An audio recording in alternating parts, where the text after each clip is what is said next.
What's going on, guys? Welcome to 4th and 25 with J-Ram. Happy 1st of October, guys. Welcome to the month of October. Hope y'all are having a wonderful day. Hope you're staying safe out there and watching yourselves. Hope you're enjoying this first day of October. A little warm for my taste, but it's okay. It'll get better. Anyway, welcome into 4th and 25. We got a lot to get into from the week in college football. All right. So week 5 was obviously built up as a monster week, and it did not disappoint. We had great games, big games lived up to the hype. We had some surprises, some great performances, and what a week in college football. All right, so we thought it was just going to be on Saturday. It actually started on Friday night. Wow, this was fun. Virginia 46, Florida State 38. Holy crap. Um, this was crazy. Had a sneaky feeling about this game. Wondered if Florida State might get caught looking ahead to the game this coming week. More on that later. Um, Virginia's improved. This is a really, really, really good offense. Um, this is Virginia's first top 10 home win since 2005, 20 years ago. And ironically, who was that against? Florida State. Um, Florida State outgained Virginia 516 to 440, but turned the ball over 3 times. Virginia did too. Rushing yards, Florida State 258 to 211. Pass yards 258 to 229, and they still lose the game. And by the way, that post game, holy crap, in overtime when Virginia clinched the win, when they stormed the field, holy smokes, that was crazy. I think it was 19 people injured or something like that. Um, Chandler Morris has been such a great addition to Virginia for this offense. 229 through the air, 2 scores, did throw 3 picks, but then he run for 3 touchdowns. So the Cat had 5 touchdowns total in the ball game. Cam Robertson, Virginia linebacker, he had a good game. 10 total tackles, 2 solos, and a sack, and a tackle for loss. But this was a huge win for Virginia. Awesome job. Tony Elliott's signature win, got to be his signature win since he's been in Charlottesville. This was a fun game, 2 overtimes. Virginia leads, Florida State storms back. Virginia comes back, wins it in overtime. Great win for the Wahoos. We'll talk about their game this week in a little while, as they'll be at Virginia this weekend. All right. Oh, we have a new video. I meant to play this for you guys. Um, we already done the Virginia game, but anyway, let's get into this weekend review.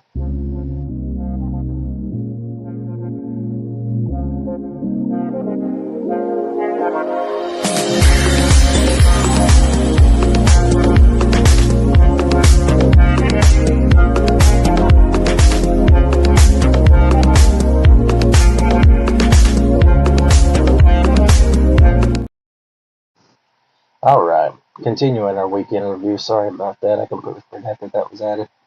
All right, this game was also Friday night. Arizona State beats TCU 27-24. This game was crazy. It was fun. Arizona State overcomes a 17-point second quarter defeat. They were down 17-0 actually. But TCU turns the ball over 3 times. Arizona State, huge out game, 500 to 271. Third downs, 5 of 12 for TCU, 5 of 16 for Arizona State. TCU 8 penalties. Um, Rushing yards, Arizona State 209, TCU 12. It was crazy. Winning field goal with a minute 13 left to clinch it for the Sun Devils. Great game. I expected this to be a big one, good one. Arizona State, they're not done. They're right there in the thick of the Big 12 race. They're 2-0 in conference play. Great atmosphere, too. This was a fun football game. Congratulations to Arizona State. All right, next up, let's get into what happened on Saturday. And I'm not going to try to be biased with this one, but did you see what happened in Oxford, Mississippi? Ole Miss 24, LSU 19. Truth be told, it probably shouldn't even been that close, but Ole Miss had 14 penalties. But anyway, Ole Miss, huge win. Trinidad Chambliss, 314 through the air, touchdown, 71 rushing, 385 total, had a huge game. Ole Miss's defense, myself included, we were very, very concerned about this group in the first part of the season. This game was insane. They played phenomenal. Only they held LSU to 256 yards, 59 yards rushing. LSU struggling to run the ball. Got a sack and a big turnover. 21 penalties. Ole Miss is 14, like we said. LSU 2 for 13 on third down. Garrett Nussmeier did not look good. LSU could not run the ball. Ole Miss shut them down. And then Ole Miss's offense, like I say, it could have been more, but the Rebels got it done. 24-19. Ole Miss is 5-0, 3-0 in the SEC. And they're on a bye week this week, but and they're up to number 4 in the polls. But this was a great game. What a great atmosphere in Oxford. Congratulations to Coach Kiffin and the Rebels. All right, next up, let's take a look at what happened in Seattle. Ohio State 24, Washington 6. Buckeyes were never threatened. Their defense was insane. 6 sacks, 3 by Caden Curry, 2 by Caden McDonald. Only 234 in offense, giving up 61 rushing. Washington was 1 of 11 on third down. Buckeyes look good. The champs look good. That defense is phenomenal. The offense is getting better. Wasn't sure about when they added Matt Patricia as DC, but I thought they did a tremendously good job here. Ohio State looks good, guys. They look good. Good big win on the road. We'll see them in a couple soon against Illinois, I believe. All right, next up. How about this game? This was fun. This was fun. Oregon 30, Penn State 24. Double overtime. Dante Moore might have officially put himself at the front running of the Heisman discussion right now. He throws for 248, 3 touchdowns, runs for 35 yards. Oregon's defense only gives up 276. Big interception at overtime to seal the win. Great atmosphere. This was a great game. As somebody who really, and this is just speaking on myself, as somebody who was not very thrilled about when Oregon and the California schools joined the Big Ten, I really did not know what to think about this. But man, since these schools have joined the Big Ten, it's been great. Oregon, Ohio State was fun. Oregon and Penn State, great. So, but what an atmosphere. Ducks get a clutch win. Big time win. James Franklin's struggles against highly ranked teams continue. But big win for the Ducks. We'll see them against Indiana in a couple weeks. That's going to be a big game. All right. Athens, Georgia. Alabama 24, Georgia 21. Another great game that lived up to the hype. Alabama gets it done. This is Georgia's first home loss in like 6 years. Alabama, big 4th-and-1 stop late to seal the game. Todd Simpson, this young man, has been waiting his turn, and he shined. 276, took 2 scores, and then he run for a score. He was clutch, making great plays. Phenomenal performance by him. Alabama's defense made some big plays. What a win. Kalen DeBoer, I think he's 7-1 against top 10 teams now, something like that. But huge win for Alabama, and they turned their attention to another ranked versus ranked clashes. They got Vandy coming up. More on that in a little while. All right, next up. Talk about a defensive slugfest. Texas A&M 16, Auburn 10. Le'Veon Moss of A&M 139 on the ground, a touchdown. KC Concepcion at 100 yards receiving. But guys, the story of this game, the Texas A&M defense, holy cow. Auburn has 177 total yards, 152 rushing. A&M gets 5 sacks, and guys, Auburn 0 for 13 on third down. 0 for 13 on third down. Auburn's terrible on offense. Their poor defense. I feel for them. It's like Florida. But anyway, Texas A&M defense looks great. Mike Elko's got that unit playing really strong. Great win for the Aggies in conference play. It wasn't pretty by any stretch of the imagination, but hey, 16-10. You take them how you get them. All right, next up.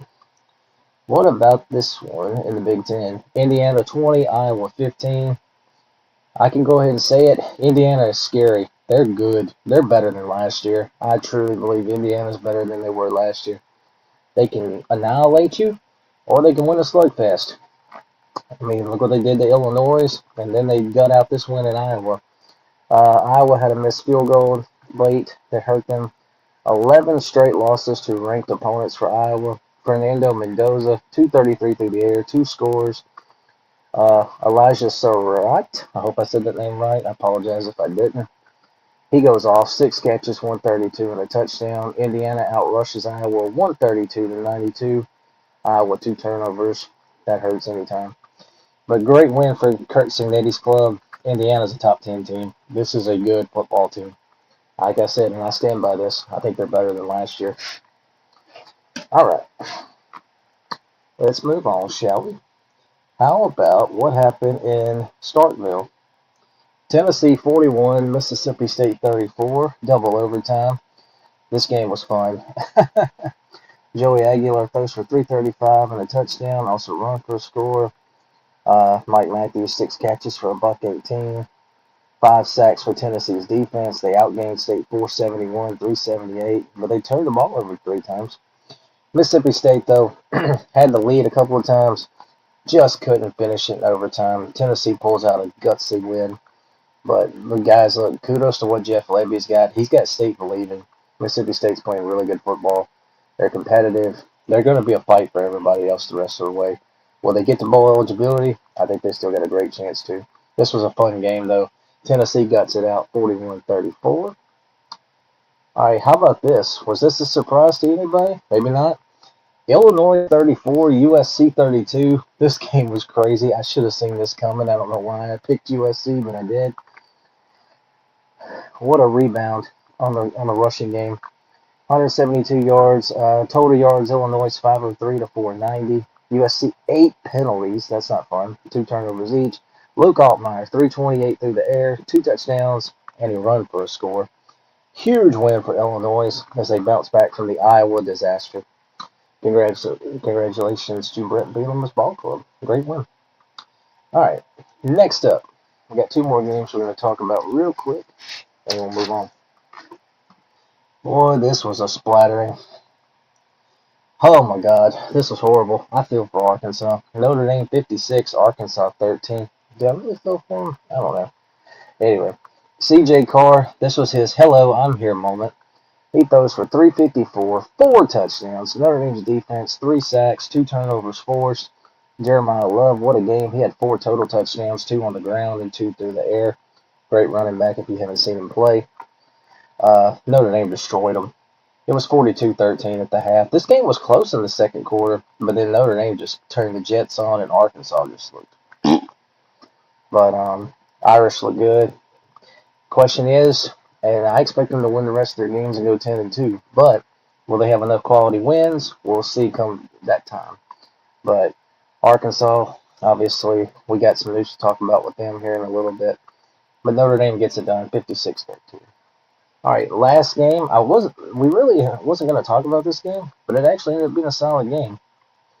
BYU 24, Colorado 21. Barry Bushmeyer, BYU's quarterback, who's been a pretty nice little weapon. 179 through the air, 2 scores, 98 rushing yards. Colorado 6 penalties, 3 of 9 on third down. BYU's defense 3 sacks. Great win for the Cougars. People don't sleep on BYU. They're in this Big 12 race too, you know. All right, that was fun. All right, so that is a weekend recap. Let's scroll down to our next topic. Well, let's go to. Heck, coming. All right, let's get to our players of the week, shall we? All right, offensive players of the week. We got Jordan Tyson, wide receiver of Arizona State, 8 catches for 126, 2 scores, 15.8 a catch. Diego Pavia, the Vanderbilt quarterback we all know and love, throws for 321, 5 touchdowns, runs for 79 yards, and a score, 400 yards of offense, 6 total touchdowns in Vanderbilt's win over Utah State. By the way, Jordan Tyson beat TCU. Okay. Notre Dame quarterback C.J. Carr throws for 354, 4 touchdowns. Against Arkansas. Caleb Hawkins, running back of North Texas. He runs for 140 and 2 touchdowns. Has 78 receiving and a touchdown. Hawaii quarterback Michael Alfredo. He throws for 457 and 3 scores in their win over Air Force. And Greg Desroyers Jr., I hope I said that right, running back of Memphis. He runs for 204 and 3 touchdowns in Memphis's win over Florida Atlantic. All right, that's offenses. Now, let's take a look at defensive players of the week. Let me get my paper here. Having a little trouble here again with my freaking service. Let me try something.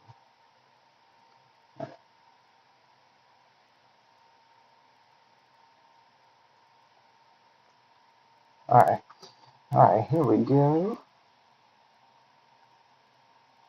Yep. There we go. Good. Alright. Alright, I got my graphics back. So, let's go over this one more time. Sorry about that. Offensive players of the week. Jordan Tyson, receiver, Arizona State. 8 catches, 126, 2 scores in their win over TCU. Diego Pavia throws for 321, 5 scores, runs for 79, 4 touchdowns, 6 total. C.J. Carr of Notre Dame, great job by him, throwing for 354 and 4 touchdowns. Caleb Hawkins, running back of North Texas, 16 carries, 142 scores, 2 catches for 78 and a touchdown. Micah Aragio, Hawaii's quarterback, throws for 457 and 3 scores in their win over Air Force.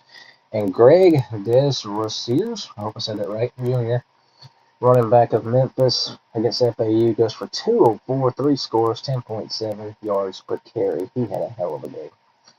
All right, defensive players of the week. Here we go. Caden Curry of Ohio State. Obviously, we got 2 Buckeyes on here. We just talked about them a little bit. Caden Curry, he has 11 tackles, 9 solo, 3 sacks, 5 tackles for loss. Caden McDonald, 7 total, 4 solo. He had 2 sacks, 3 tackles for loss. How about this kid, Trent Hendrick of James Madison? He has a phenomenal game against Georgia Southern with 11 total tackles, 6 solos, 3 sacks, 3 tackles for loss, and a pass deflection. Jay Crabble, I hope I said that right. Defensive end of Ohio. He goes against Bowling Green for 7 total tackles, 5 solos, 3 sacks, 3 tackles for loss, pass deflection, and a fumble recovery. TJ Quinn, linebacker at Louisville, great game against Pitt, 5 total tackles, 2 solos, 2 interceptions, and a pass deflection.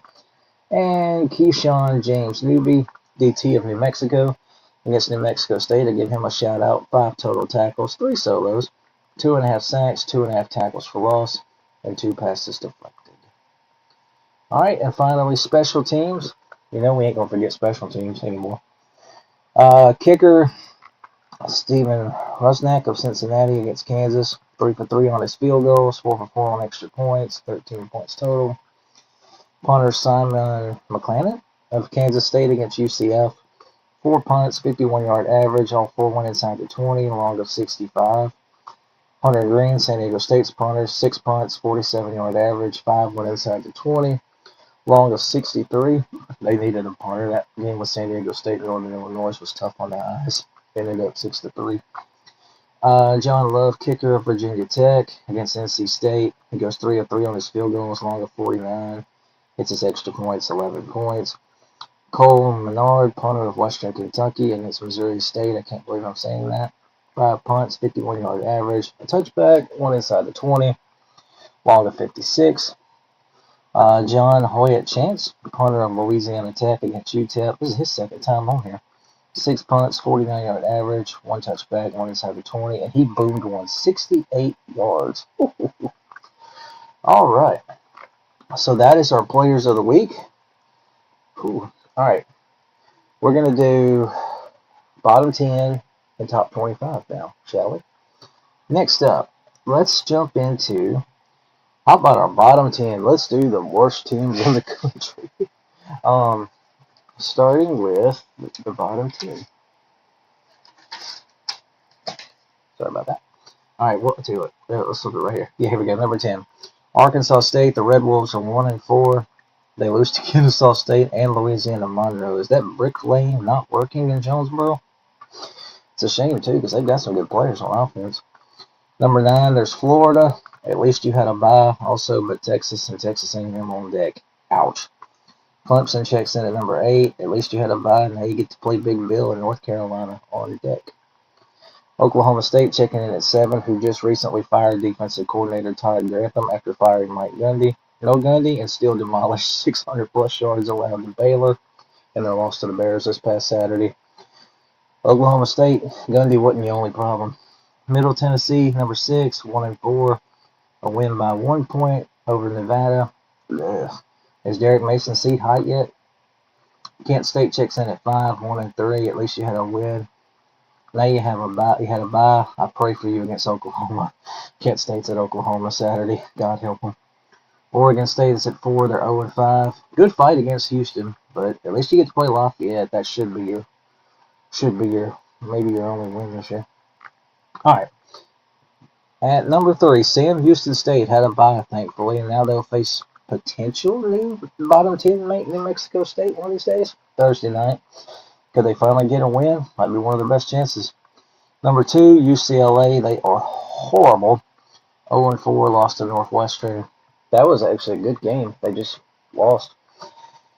Maybe it was their best chance to win a game, so maybe 0-12 looking inevitable for UCLA. And finally, number 1 in my bottom 10. I don't think this is a shocker. It's UMass. Why did the MAC take you back? They have Western Michigan coming up this weekend. UMass is just horrible. They lost to Bryant. All right, so that's our bottom 10 for the week. Let's do our top 25.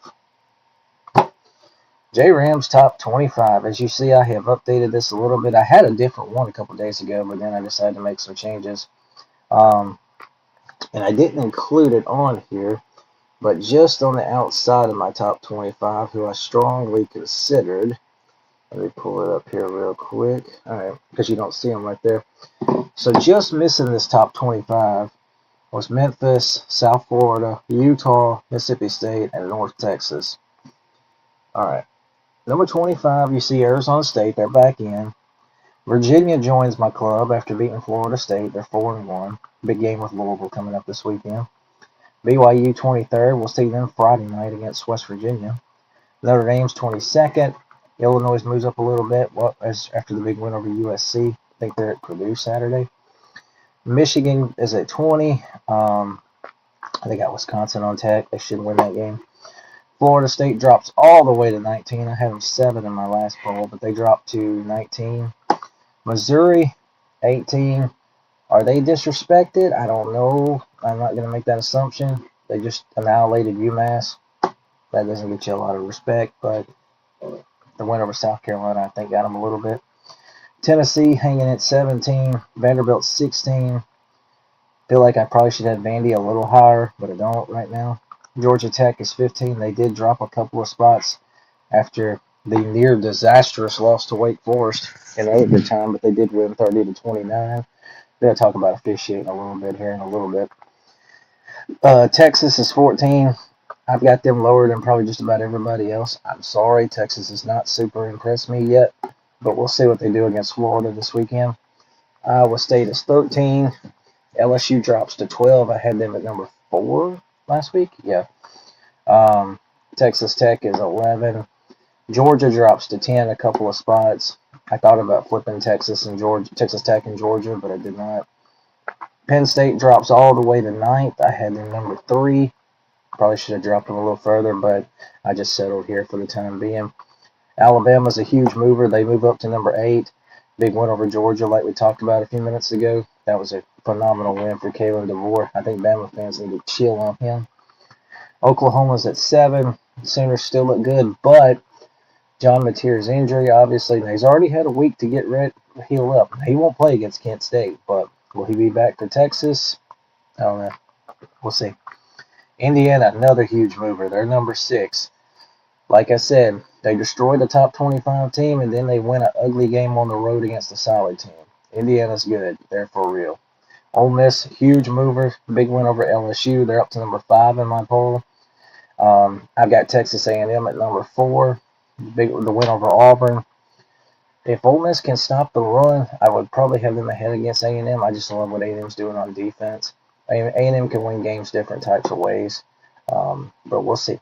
Huge. They got Mississippi State on Saturday. The top 3, no surprise. Miami's number 3. I dropped them 1 because of Oregon beating Penn State on the road. Miami, Florida State is Saturday. We'll get to that game in a little while. Oregon, number 2, big win over Penn State. And, of course, number 1, Ohio State, until further notice. They still look incredible. All right, guys. Appreciate that. Appreciate y'all. We're going to take a quick break, and when we come back, we're going to talk about the unfortunate news out of Fayetteville, Arkansas. So, we'll be right back.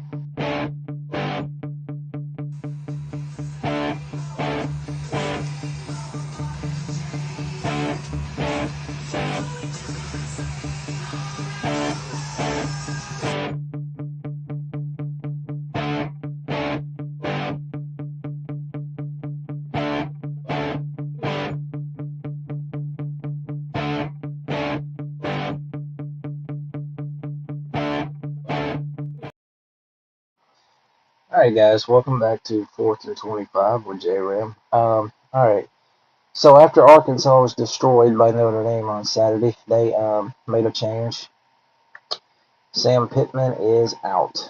Arkansas has terminated Sam Pittman. He leaves behind a 32-34 record. He had 3 bowl wins.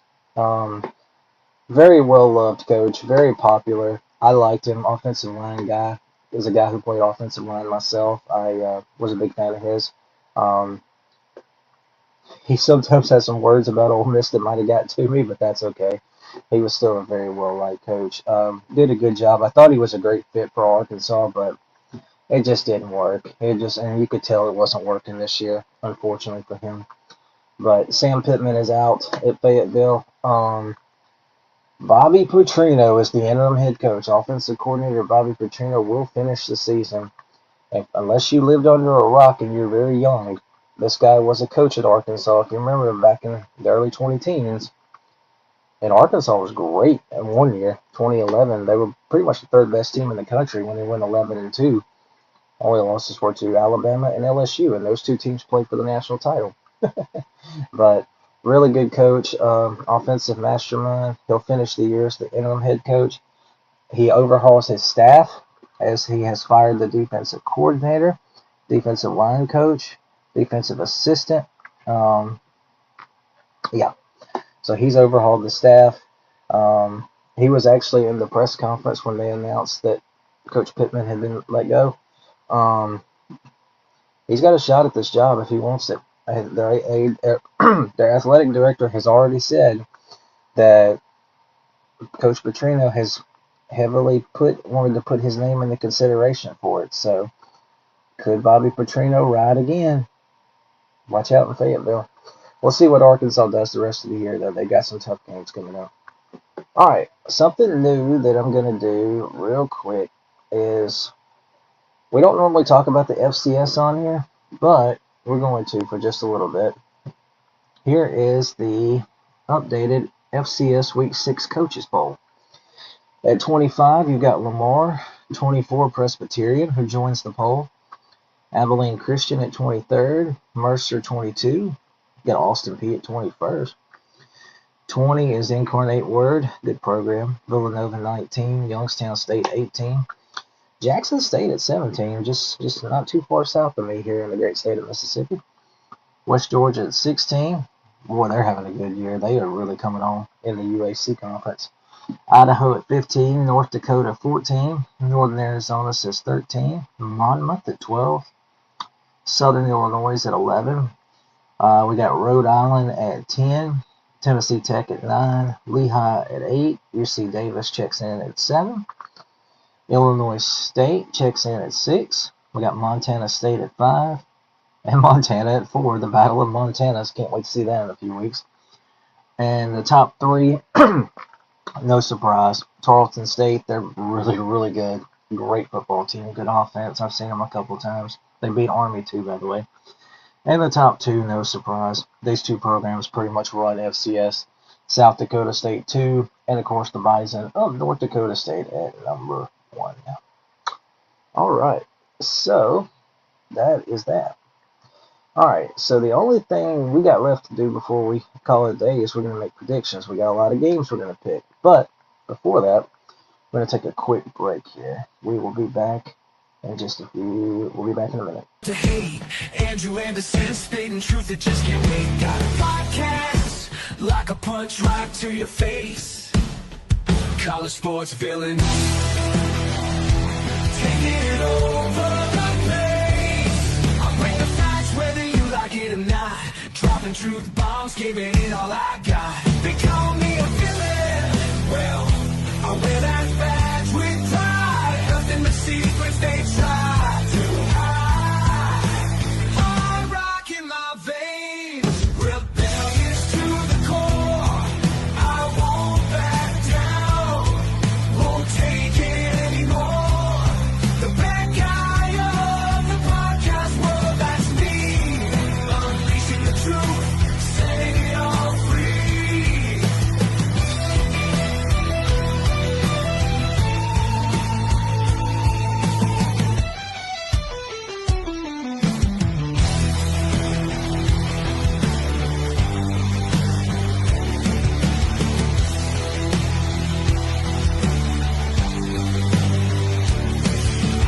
Unleashing the truth. Alright, guys, welcome back to 4th and 25. Hope y'all have enjoyed the show so far. Well, we've recapped the past week. We talked about Sam Pittman being let go, a couple other little notes, my rankings, and of course FCS rankings. So, we got one thing left to do. It's time to make predictions as we look to the week ahead.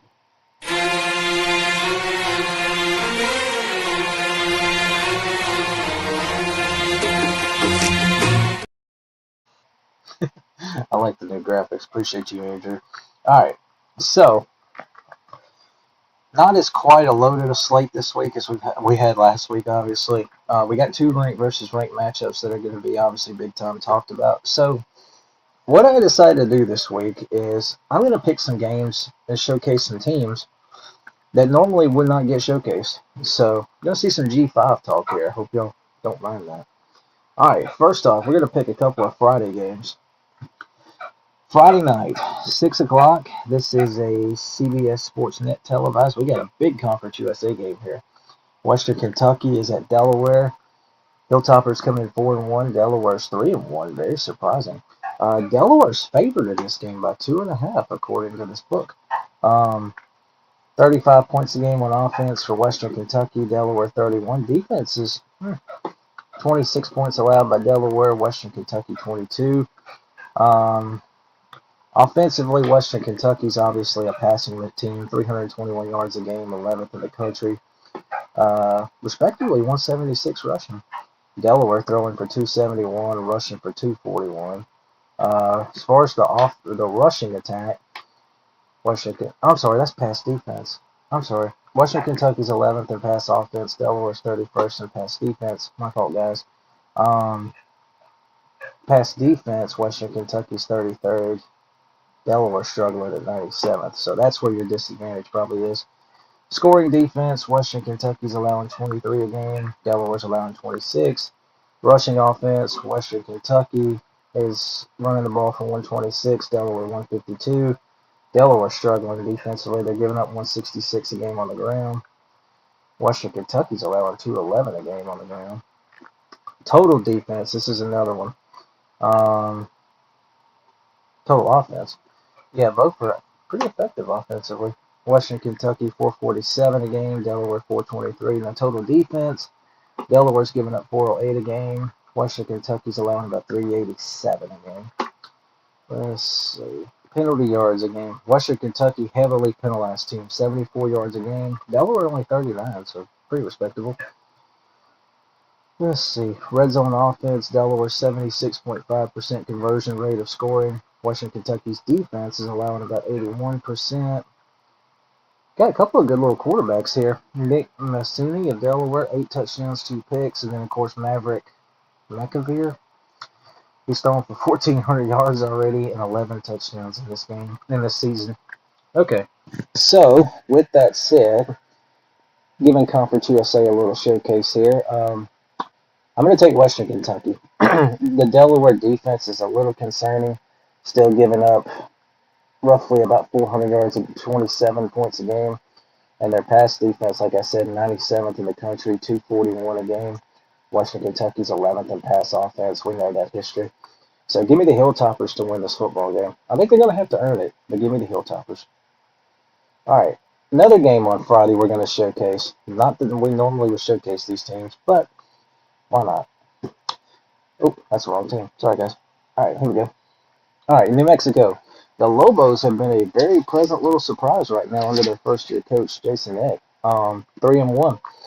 They go to San Jose State Friday night, who on FS1. That is going to be 9 o'clock my time, 8 o'clock Mountain Time, as you see in the graphic. San Jose State's been a little bit of a disappointment. They're 1-3 right now. New Mexico kind of caught everybody's attention a couple weeks ago when they shockingly just shut down UCLA like they did at UCLA.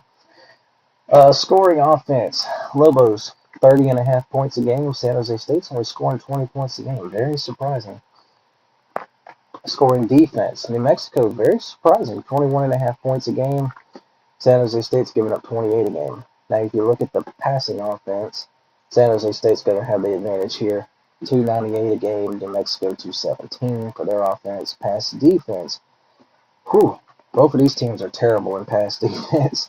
San Jose State's 126th, allowing 277 a game. New Mexico's 110th, allowing 255.5 a game. Rushing offense, this is where New Mexico's better. 174 a game, 58th in the country. San Jose State is 123rd at 102 yards a game. Not a surprise with the system that they run. Rush defense, New Mexico's 35th. That's respectable. 111.5 yards a game allowed. San Jose State's 72nd, allowing 145 a game. Total yards offensively.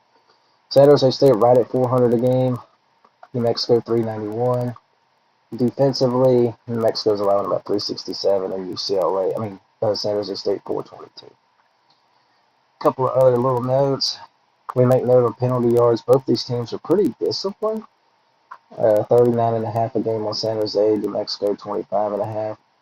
Time of possession. New Mexico keeps the ball for about 32 minutes and 48 seconds a game. San Jose State is struggling in the red zone offensively, 66.7% scoring rate for their offense. New Mexico's defense in the red zone is allowing only 80%. Turnover margin, they're both struggling. San Jose State -5, New Mexico -4.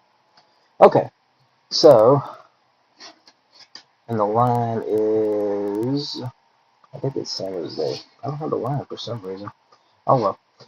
I'm going to buy New Mexico here. I like the Lobos. They're playing really, really well. San Jose State's been a disappointment. Like I say, they're tough. They're physical, just like their coach. Give me New Mexico to win this game, and I think the Lobos are going to be 4-1 after Friday night. So I'll take New Mexico to win the game. All right, next up, let's do this one. 11 a.m. ESPN2. That 11 a.m. is Central Time, if you're curious. Iowa State, Cincinnati. This is a good one in the Big 12. Cincinnati comes in as a 1.5 point favorite. Wow. I don't know why the records ain't on here, but anyway, Iowa State I don't think's lost a game yet. I think they're 4-0, and I think Cincinnati's 4-1. Scoring offense, they can score points. Iowa State 31.6, but Cincinnati, 39.5 a game. They're scoring plenty. Scoring defense, Iowa State really good, only allowing 14 points a game, 14.2. Cincinnati's allowing 18.5. Passing offense, Cincinnati with the edge here, 288 to 252. Pass defense, Iowa State gets the edge, 191 to 248.8. Cincinnati's looks like 104th in pass defense. Rush offense, Cincinnati 191.5, Iowa State only 151. Rush defense, Cincinnati with the edge, 107 to 118. Total offensive yards a game, this is not even close. Cincinnati 479.5, Iowa State's 386.2. Maybe a little closer than I thought. Defensive yards a game allowed, Iowa State's only allowing 309.6, Cincinnati 356. Turnover margin, Cincinnati's at -1, Iowa State's at a +3. Cincinnati does not keep the ball long. They have about 24 minutes, 53 seconds a game. Brendan Sorsby, 14 total touchdowns on this young season for the Bearcats at quarterback. 10 through the air, 4 through the run. He's going to be, obviously, who Iowa State's going to have to focus in on defensively. Rocco Beck, 7 touchdown passes this year.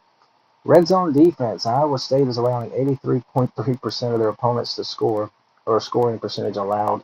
Cincinnati in the red zone offensively, 100%. Penalty yards. Iowa State, the third least penalized team in the country, only 22.6 yards a game. That's impressive. So, with that said, I can smell an upset here. I smell an upset. However, I'm not going to bet against Iowa State right now. They're tough, they're physical, they're disciplined. They may not win games pretty, but they win them. I don't know if Cincinnati's quite there, but I'm going to take Iowa State to win this football game. Give me Iowa State over Cincinnati. Sorry, this alert on my phone caught my attention. I didn't mean to. Give me Iowa State to win this football game, though. All right, let's move on, shall we? Next up, another Big 12 game that I made note of. Maybe not the sexiest game, but we'll see what happens. Baylor, Kansas State. This is an 11 a.m. ESPN Plus kickoff. Baylor 6.5-point favorite. Kansas State got a Big 12 win over UCF last week, trying to claw their way back into contention. They're 2-3. Baylor's 3-2. So here we go.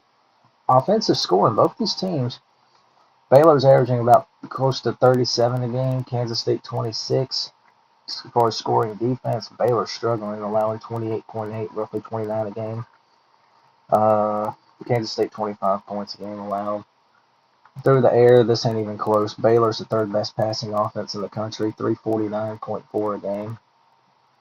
Kansas State's only throwing for about 205 a game. Pass defense, Kansas State's allowing 181 a game. Iowa State's allowing 203. Rushing offense, Kansas State is very surprising to see them this low at 139.6. Baylor's allowing 154.8. Rush defense, they both are struggling really bad on run defense. Kansas State's allowing it roughly about 182 a game, and Baylor about 180.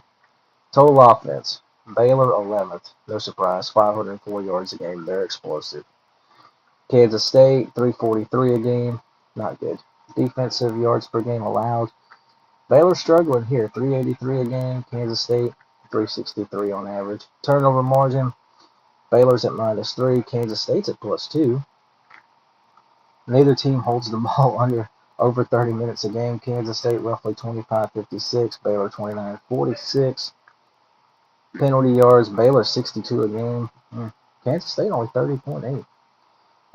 Bryson Washington, running back for Baylor, 492, 5 touchdowns, and of course their quarterback, Sawyer Robertson, he's lighting it up. He's already thrown for over 1,700 yards and 17 touchdowns in just 5 games. So, with that said, Kansas State's just down. They have not looked that good. I don't know what's going on internally with that program. Their defense does not look like the one I'm accustomed to seeing. Neither's the running game. Yeah, I think they can minimize. They're gonna have to minimize Baylor's plays. They're gonna have to shorten this game big time. If they don't shorten this game, Baylor will find ways to make it happen. I'm gonna go with Baylor to win the football game. Though I'm not. I don't know what's going on at Kansas State this year, but it's just not clicking. Give me Baylor to score plenty, and Baylor wins the game. All right, next up, Texas, Florida, 2:30 ESPN kickoff. And the last I seen, Texas was a 6.5-point favorite. Texas coming in 3-1. SEC opener for them. Florida is 1-3. And they're off a bye week 2 following that loss to LSU a couple weeks ago. So I'll break this one down just a little differently. Let's go ahead and talk about the Florida offense. Only 22 points a game. They're throwing for 205 a game, running for 123. Total offense 328. Yeah, they've been a disappointment. Because it's a shame because Florida's defense has been pretty good. Their core defense is getting wasted. They're only allowing 16 points a game, 173 through the air, 111 on the ground, and 284 total. It's a shame Florida's defense has been wasted like this, but it is what it is. Texas, scoring about 32 a game, about 236 a game through the air, 203 on the ground, 438 in total yards per game. Let's see. Scoring defense. Texas is really good here. They've only allowed 7.8 a game points, 152 passing, 59.8 rush yards allowed, and then 212 total yards a game. Of course, me and mind you now. Remember who Texas has played outside of Ohio State. It's been UTEP, Sam Houston, and San Jose State. So kind of have to put an abbreviate by the competition there. But still, it is what it is. Um, Florida's offense, 30.9% third down conversion percentage. That's 123rd in the country. Texas's defense is sixth in red zone. In third down defense. They're only giving up 23% a game. Turnover margin, Texas +3, Florida -2. Texas is very heavily penalized team, 78 yards a game. Florida 45, which ain't that bad. Both teams hold the ball for about 32 minutes or so a game. Texas 75% scoring in the red zone. Florida's defense 80% in red zone stoppage or red zone scoring allowed. Okay, so I've actually seen some people pick Florida to pull the upset here. Would not shock me if they go out there and play their tails off for Billy Napier. But I don't know. I feel like Florida's spiraling out of control right now. I'm not feeling it. Offense is just bad. Give me Texas. I think Texas will find a way. It's going to be a close game. I don't have any doubts there. I think this is going to be a really competitive, really close football game. But I like the Texas Longhorns. So give me Texas to win this game and take care of business. All right, next up, let's take a look at this one. In the ACC, we got Virginia and Louisville. Did not think I was going to be talking about this game a few weeks ago, but I am. Virginia's 4-1, Louisville 4-0. They're actually a 7.5-point favorite. Let's talk about Virginia's offense. They have been explosive, as you probably have seen by now. They're averaging close to 540 a game in offense, 296 through the air, 243 on the ground. They're in the top 22 in basically in those categories. They're fifth in total offense, eighth in scoring, 46 a game. They're balanced. They're very balanced, which I like that. Louisville's offense, 409 a game, 279 through the air, which is respectable. They run for 130 a game, which is only 103rd. But they're scoring 38 a game. So both these offenses are fine in the end zone. Defensively, Louisville's going to have the edge here. Virginia's giving up 354 a game. Louisville's only allowing about 268 a game. Pass defense, Virginia's giving up 222 a game. Louisville's only allowing 150.8. Rush defense, Virginia 131 allowed, which is 55th in the country. Louisville is 117.5, 43rd. Scoring defense, 23 points allowed by Virginia. They're respectable these days. Louisville's only allowing 18.8 a game. All right, third down conversions. Louisville, 28.3%. Virginia's at 25.4% on third down defensive conversions. So both these teams are holding their opponents on third downs. That's a good matchup. Louisville, 75 yards a game in penalties. That ain't good. Virginia, 37. As far as the red zone offense of Virginia, 84% scoring. Louisville's defense is only allowing 62.5%, which is fifth best in the country. We talked about Chandler Morris, this young man, 1,200 yards passing already, 10 scores. Also, Jamari Taylor, Virginia's running back, 7 touchdowns on the season. So, with that said, Virginia, big win over Florida State. This is going to be a very good game. I think this could be a fun game. I think it could be a high-scoring game if Louisville's defense does not play like they're capable of, because we know they can force turnovers. I've gone back and forth on this one. But I'm going to go with the home team. I like Louisville. I think Louisville's still really good and kind of overlooked, but I think a win here would get them more and more looked. Miller Moss has not played as good as we have probably thought he would, but I'm going to say, yeah. Wouldn't be shocked if I'm wrong. I have zero confidence in this pick, but I'm going to take Louisville to win this football game. So give me Louisville. All right, moving on. Let's do one of the big ones, shall we? Ranked versus ranked matchup. Tuscaloosa, Alabama. Vanderbilt 5-0. Alabama 4-1. Bama looks to be a 10.5 point favorite right now. This is going to be interesting. I used the game day graphic on here because College Game Day will be there. This ain't your mama's Vanderbilt. If you've been living under a rock and noticed it since last year, Clark Lee's got this thing rolling. Vanderbilt is so much better. They're bigger, they're stronger in the trenches, they got better athletes. Not Alabama level athletes, but they're better. Um, Vanderbilt, 494 a game offense, 271 through the air, 223 on the ground. Very good balance. Scoring about 49 a game. Alabama, 444. I'm averaging that out. It's 443.8. 444 a game, pretty much offensively. 322 through the air. Alabama's not running the ball like we're accustomed to. They're only at 122 yards a game, which is 108th in the country. But they ain't gotta be. This ain't. They ain't gotta be that Alabama now. They don't have to be. They're scoring 38 points a game. Defensively, both teams are playing really well on defense as far as yards per game allowed. 278.8 for Vandy. Bama at 274. Pass defense, Alabama, the number 2 pass defense in the country, only allowing 113.5 a game. Pass defense, Vandy's allowing 199, it looks like. Rush defense, both, or, well, hang on, rush defense, okay. Vanderbilt 12th, 79.6 a game right now. That does include Charleston Southern, Utah State, and Georgia State, but still, hey, shout out. Alabama's allowing 160 yards a game through the ground. That's one concern. Scoring defense. Vandy's allowing about 17.2 a game. Alabama 16.5. Third down conversions. Vandy 60.9%. Alabama's at 53.6. Turnover margin. Both are in the pluses. +5 for Vandy, +7 for Bama.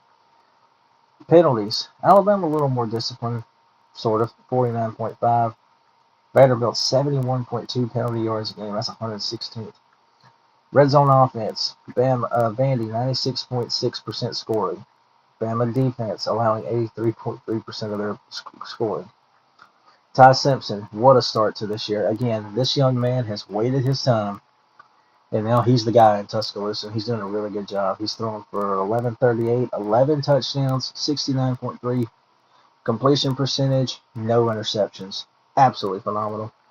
Diego Pavia, obviously the star of Vanderbilt, 1,200 yards, 13 touchdowns, and he's also run for a couple of scores. This game is obviously not overlooked. Bama's taking it seriously. I don't think they did last year, and it bit them after. Because remember, they beat Georgia last year, and they lost to Vandy. Guess what they did last week? They beat Georgia. What are they going to do this week? I think it's going to be a really competitive game. But in Tuscaloosa, I don't think Alabama's obviously forgotten, and they have had this one circled. Diego and Vandy are going to give it their all, but I just think Alabama's going to be a little too much physically. Give me Alabama to win this football game. I think Alabama will win, but I think it's close. So I will take the Tide. Alrighty, moving on. Still got a few more games to get to. Let's do this one in the Big Ten, a game nobody's really talking about. We got Maryland hosting Washington, 2:30 Big Ten Network kickoff. Washington, of course, 3-1, coming off the loss to Ohio State. Maryland quietly 4-0, won all their non-con games, and then they beat Wisconsin, which I know Wisconsin's down, but maybe Maryland's slightly better team than we think. Who knows? So Washington on offense, pretty good. 460 a game total offense, 250 passing, 210 rushing, scoring about 43 a game. Maryland's offense is averaging 368 a game, 265.8, 266 passing, 102.8 rushing. They're struggling at running the ball. They're 122nd, while Washington is 29th running the ball. Scoring offense, Washington is scoring 43 a game. Maryland's only scoring 32.5. Defensively, both have been pretty solid in defensive yards a game. Washington allowing 286, Maryland at 300.5. Pass defense, Washington 201.8, Maryland 208.3. Rush defense, both are solid at stopping the run right now. Washington's allowing 84.3 yards a game, Maryland's allowing 92.3. Scoring defense, Maryland's only allowed basically 11 points, 10.8 points a game right now. Now, of course, included in that is Townsend, Florida Atlantic, and Northern Illinois. And then Washington's allowing 19.8 points a game.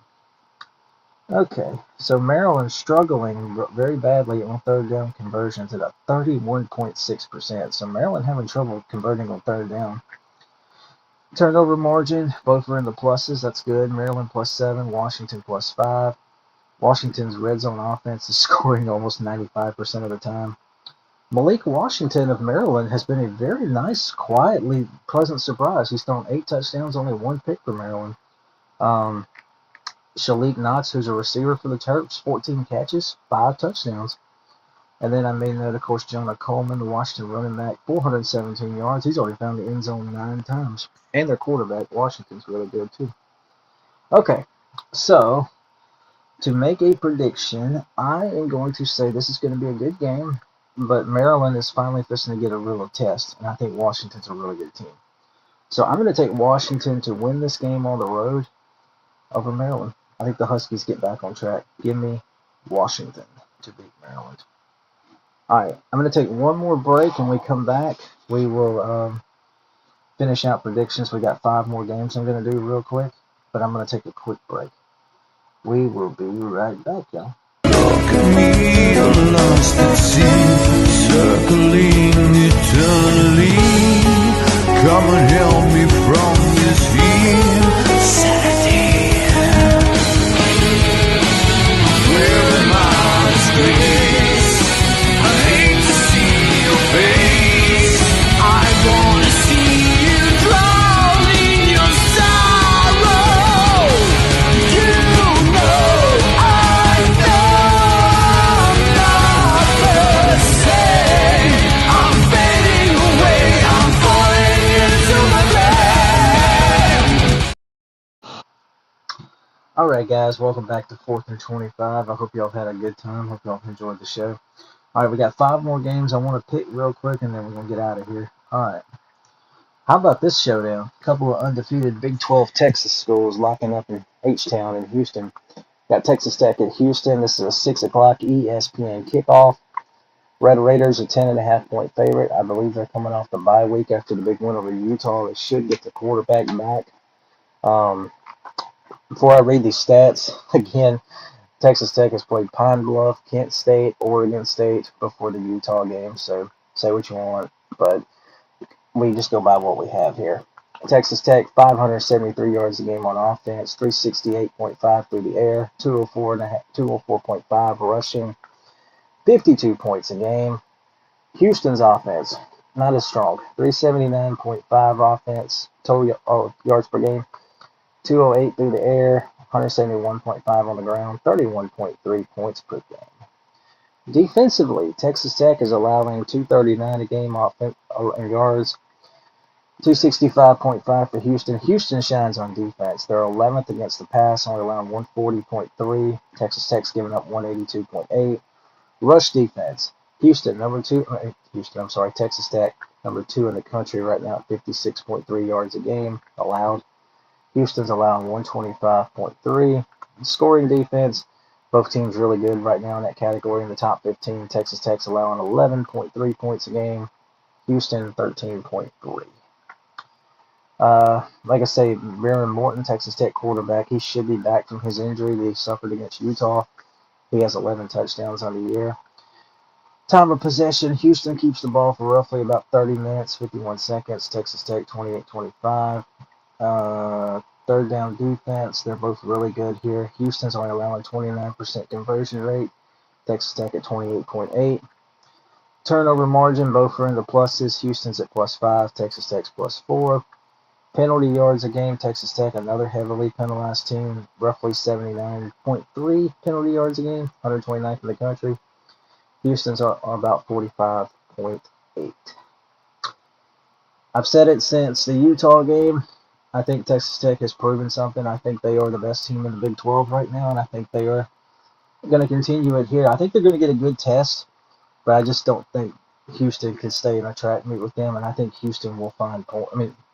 Texas Tech will find points, I believe. I'm sorry, y'all. I think it's going to be a good game, but I think Texas Tech will pull away late and win this game comfortably. So with that said, I'm going to take the Red Raiders. So give me Texas Tech to win this football game. All right, let's move over. We'll keep it in Texas here. We're going to move over to College Station. Mississippi State at Texas A&M. This is a 6:30 SEC network telecast. Mississippi State 4-1 off the heartbreaking loss to Tennessee. Texas A&M, of course, 4-0 off the big win over Auburn. We're going to compare here. Offensive yards a game, Mississippi State's averaging about 430.8. If you want to round that, it's 431. Texas A&M is plenty of offense, 463.8 a game. Through the air, A&M 294.3 a game, Mississippi State 225.6. Rushing yards a game, State holds the edge here, 205.2 to A&M's 169.5. Both teams are scoring plenty. Mississippi State 38.6 a game, Texas A&M 35.8. Total defense, Mississippi State a very impressive 305.6. Texas A&M 307.3. So both these teams barely allowing over 300 a game. Pass defense, Mississippi State allowing 170 a game, A&M at 190. Rush defense, A&M's allowing 117 a game, 0.3. Mississippi State allowing 135.4. Scoring defense, a little surprised here, but State's only allowing 17.6 a game, A&M 24 points a game. Penalty yards, both these teams are heavily penalized, very heavily. They're both, matter of fact, Texas A&M's 126th at 77.3 penalty yards a game. Mississippi State is 134th at 85.4 penalty yards a game. That tells you State is a heavily penalized team. Both of them are. So who can be more disciplined in this game? Red zone offense, they both scored really well. A&M 100%, State 95.2. Marcel Reed, the A&M quarterback, he's at 9 touchdowns, 2 interceptions. Turnover margin, A&M at -1, Mississippi State at +6. So, A&M is a 2-touchdown favorite. This has been a pretty good series since A&M's come into the league. I mean, State's won this series plenty of times. I think they might have more wins if I'm not mistaken. But they've done pretty well against A&M since A&M's come into the conference. But at Kyle Field, A&M's defense is still playing really, really good. I think A&M will find a way. I think they're going to get a good test here. I think they're going to get a good fight. But I'm going to take Texas A&M to win this football game. So give me Texas A&M. If I was a betting man, I would take State with the points. But I'm going to take A&M to win the football game. All right. Next up, let's do... Okay. Next up, we're going to do another Big 12 game. This one might be a good game. Let's do Kansas and UCF. 6:30 ESPN2. Kansas 5.5-point favorite. Jayhawks are 3-2 off that off that heartbreaking loss to Cincinnati. UCF is 3-1, lost to Kansas State. So let's compare the tails.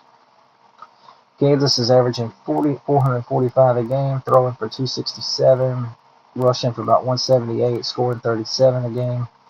UCF is averaging 437 a game, 234 through the air, 203 rushing. They're scoring about 35 a game, so pretty even offensively matchup.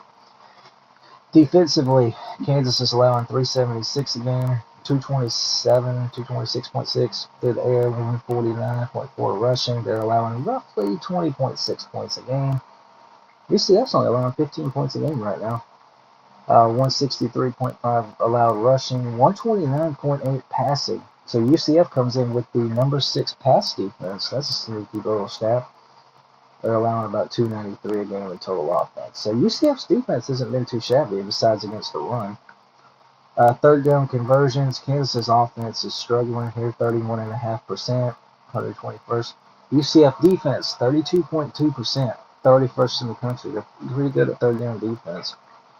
A red zone stat, Kansas, 100% of the red zone scoring allowed by their defense. That's not good. UCF's offense, 92.9%. Jalen Daniels, 1,262 yards, 16 touchdowns. Hard to believe this is already Kansas' 16. But remember, Kansas did play in week 0, so this will be the halfway point of the season for them. Okay, so with that said, I'm going to take... I've went back and forth on this game. I think this is going to be a fun game. But I'm going to go with the home team. I like UCF. I'm going to take UCF in an upset because I think this is technically an upset. So give me UCF to win the football game. I'm going to take the Knights. Alright, next up. That's right. I decided not to pick that game. I'm sorry. All right, we got two more games for you guys. Let's take a look at a game out west. I can't believe this is still a conference game, but it is what it is. Duke in California.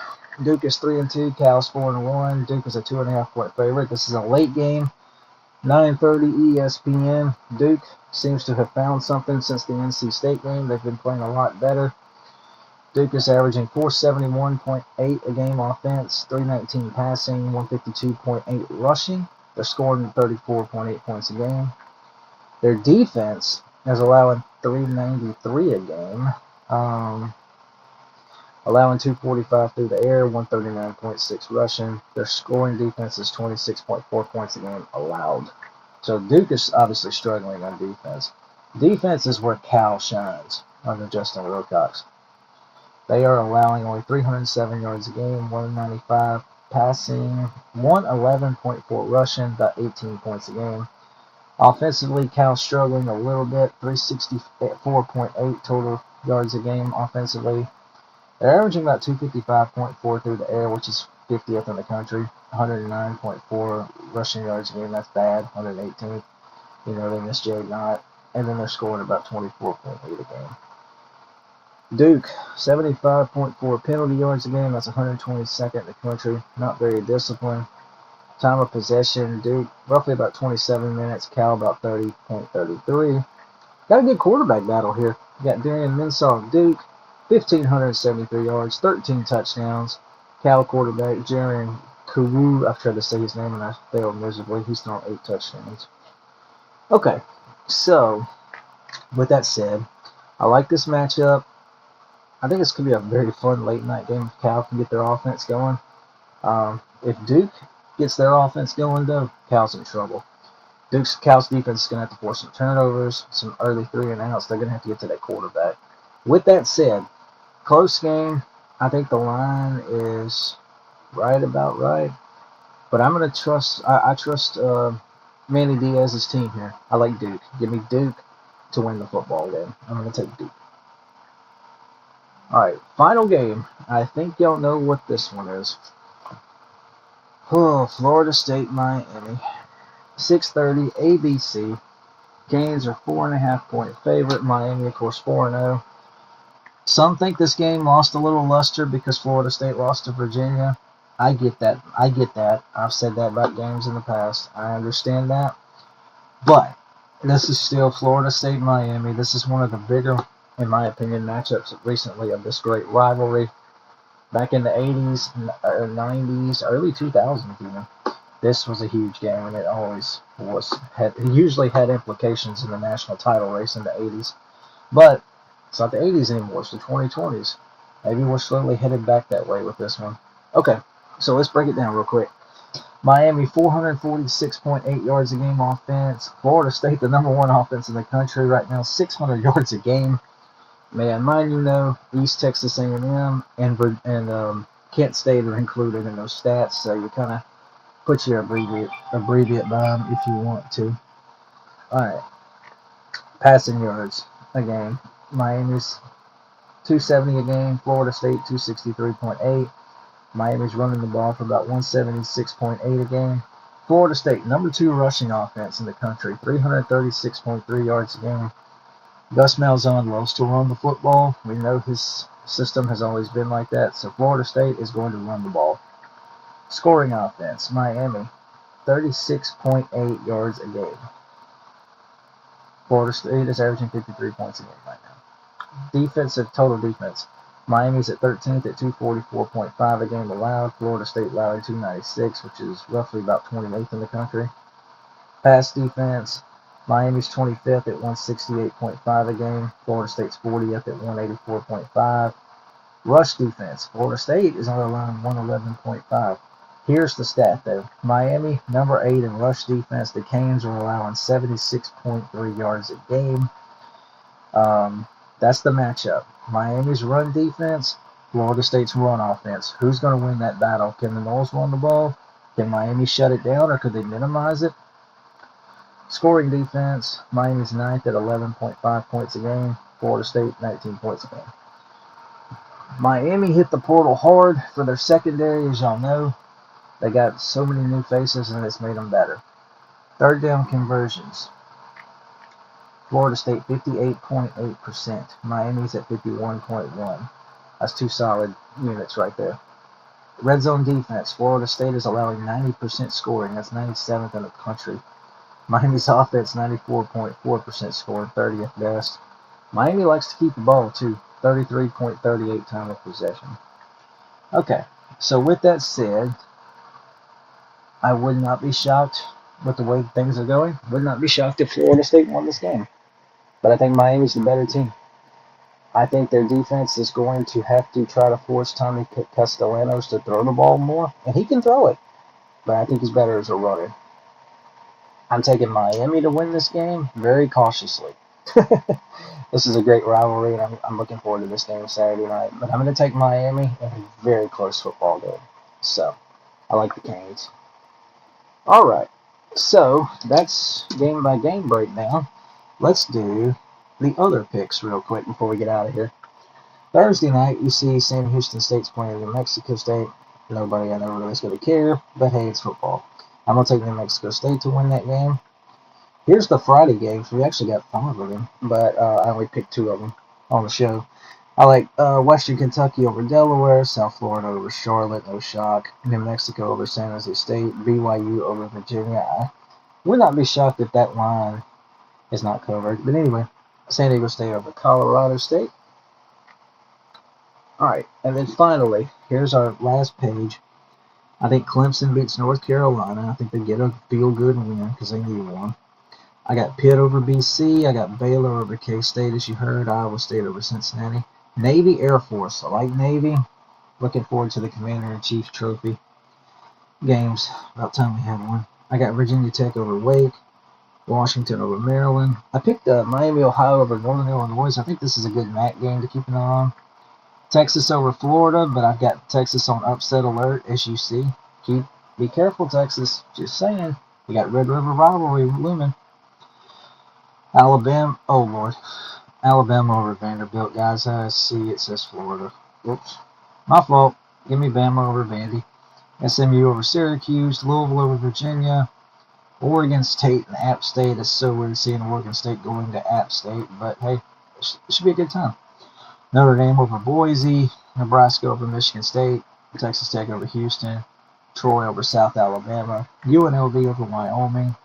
UNLV, I did not put it on there, but they're on upset alert. Miami's at Florida State, Texas A&M over Mississippi State, TCU over Colorado, as you know, UCF over Kansas, and Duke over Cal. All right, what a show, man. Oh man, we went over an hour again. Okay. Guys, I appreciate y'all. Hope y'all have enjoyed. Sorry, there we go. Hope y'all have enjoyed the show, guys. Appreciate y'all tuning in. Hope you have a wonderful rest of your day. We're going to close out with the Bible verse like I always do. Isaiah 40:11 says, "He shall feed his flock like a shepherd. He shall gather the lambs with his arm and carry them in his bosom, and shall gently lead those that are with the young." Alright guys, thank y'all. Hope y'all have enjoyed the show. Give us a follow if you want on Instagram, Jonathan Wade Ramsey. Working on maybe doing TikTok. We'll see. My college football discussion group is spread. Also, Down and Distance, a new college football discussion group that my buddy Steven started. Please come on over and join us. We're just a discussion group. We love hanging out and talking about the stuff and picking and ranking teams, and all that good stuff. Big thank you to Andrew at College Sports Villains. Appreciate you as always, brother. Thank you for recruiting me into this family. I'm having a blast doing this. Thank you guys so much. I appreciate all y'all that tuned in. Hope y'all have a wonderful rest of your day. Take care, and God bless.